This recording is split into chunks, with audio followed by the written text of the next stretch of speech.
जय श्री राम। ये श्रद्धांजलि उस महान शख्सियत को समर्पित है जो इस संसार से विदा ले प्रभु की शरण में चले गए। आज का हमारा विषय रतन टाटा जी के बारे में है। उनका जन्म 28 दिसंबर 1937 को मुंबई में एक पारसी परिवार में हुआ था। आमतौर पर जब किसी बच्चे का जन्म एक बड़े परिवार में होता है तो उसका जीवन सुखद रहता है, लेकिन रतन टाटा का बचपन संघर्षों से भरा रहा। दरअसल रतन टाटा महज 10 साल के ही थे, उसी समय उनके माता पिता अलग हो गए थे। इस घटना ने उनके जीवन पर गहरा प्रभाव डाला। इस कठिनाई के बावजूद उनकी दादी नवाज बाई टाटा ने उनका पालन पोषण किया, जो उनके लिए एक मजबूत प्रेरणा का स्रोत थी। उन्होंने उन्हें मजबूत मूल्य और अनुशासन सिखाया, जो रतन टाटा के जीवन में महत्वपूर्ण रहे। सभी चुनौतियों का सामना करते हुए उन्होंने अपनी एक पहचान बनाई।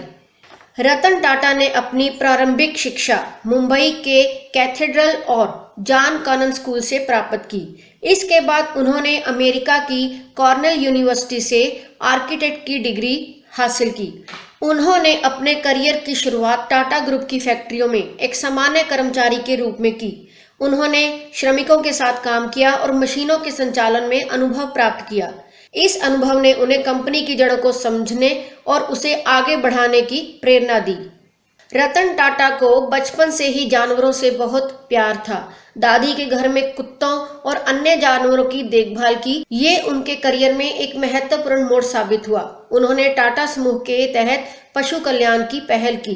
रतन टाटा को फुटबॉल का बहुत शौक था। उन्होंने अपने स्कूल के समय में खेल में उत्कृष्टता हासिल की और ये खेल उनके जीवन का एक महत्वपूर्ण हिस्सा रहा। इससे उन्हें टीम वर्क और सामूहिक प्रयास का महत्व समझने में मदद मिली।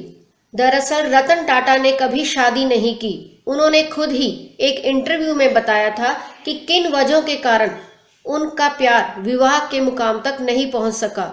रतन टाटा उस दौरान लॉस एंजल्स में थे। उन्हें बताया जाता है कि उनकी दादी की तबीयत खराब हो गई है, तो वे अमेरिका से भारत लौटने का फैसला करते हैं। उसी समय भारत और चीन के बीच युद्ध चल रहा होता है, जिसकी वजह से उनकी प्रेमिका ने भारत आने से इनकार कर दिया। बाद में रतन टाटा ने अपना पूरा ध्यान टाटा ग्रुप पर केंद्रित कर दिया। 1991 में रतन टाटा ने टाटा ग्रुप की कमान संभाली और कंपनी को नई ऊंचाइयों तक पहुंचाया। इस दौरान उन्होंने कई युवाओं को उच्च पदों पर स्थान दिया था। उनके नेतृत्व में टाटा स्टील, टाटा मोटर्स और टाटा कंसल्टेंसी सर्विसेज जैसी कंपनियों ने उल्लेखनीय सफलता हासिल की। उनका मानना था कि सफलता मेहनत, अनुशासन और आत्मविश्वास से ही हासिल की जा सकती है। कुछ समय पहले सोशल मीडिया पर उन्हें भारत रत्न देने के लिए मांग उठाई गई थी।